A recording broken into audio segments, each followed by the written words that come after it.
एक माँ अपने बेटे के साथ खेल रही थी। तभी उसे बेटे की नजर में कुछ अजीब सा नजर आया। वो मासूमियत नहीं बल्कि एक अजीब सी नीयत थी। माँ घबरा गई और बेटे को दूर धकेल दिया, मगर अगले ही पल वो बच्चा फिर से वही मासूम चेहरा ओढ़ लेता है। पहले तो माँ को लगा शायद उसका वहम है, मगर रात को जब वो सो रही थी, दरवाजा जोर से खुला। बेटा डर के मारे उसके पास आ गया। नींद में ही दोनों एक ही बिस्तर पर सो गए, पर तभी बेटा चुपचाप उठता है और माँ के चेहरे को हल्के से छूता है। फिर एक और अजीब बात होती है। जब भी माँ और उसका पति आपस में थोड़ा करीब आते, बेटा अचानक गुस्से से भड़क उठता। उसकी आंखों में ऐसा लुक होता जैसे कोई शिकारी अपना शिकार कर रहा हो। माँ घबरा जाती है, मगर जवाब ढूंढने के लिए वो बेटे से बात करने का फैसला लेती है। जैसे ही वो कमरे में जाती है, बेटा लाइट बंद कर देता है और माँ अंधेरे में गिर जाती है। ये तो बस शुरुआत थी। अगले दिन जब वो बगीचे में जाती है, एक जाल में फंसकर उसका पैर बुरी तरह घायल हो जाता है। बेटा छिपकर मुस्कुरा रहा होता है। अब माँ को यकीन हो जाता है कि कुछ तो गड़बड़ है। कुछ दिन पहले उन्होंने एक पुराना मकान खरीदा था और यहीं से शुरू हुई थी इन अजीब घटनाओं की कड़ी। बेटा एक दिन अचानक तहखाने में उतर जाता है, मगर सौतेले पिता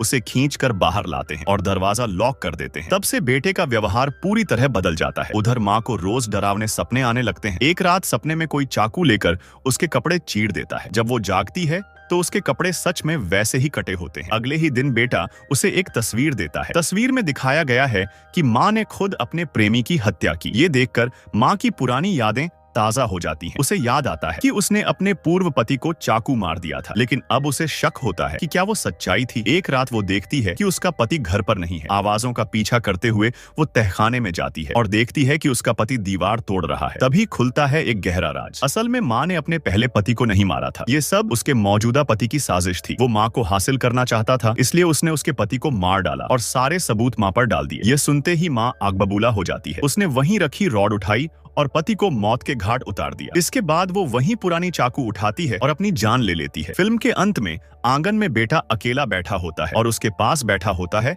उसका मरा हुआ पिता।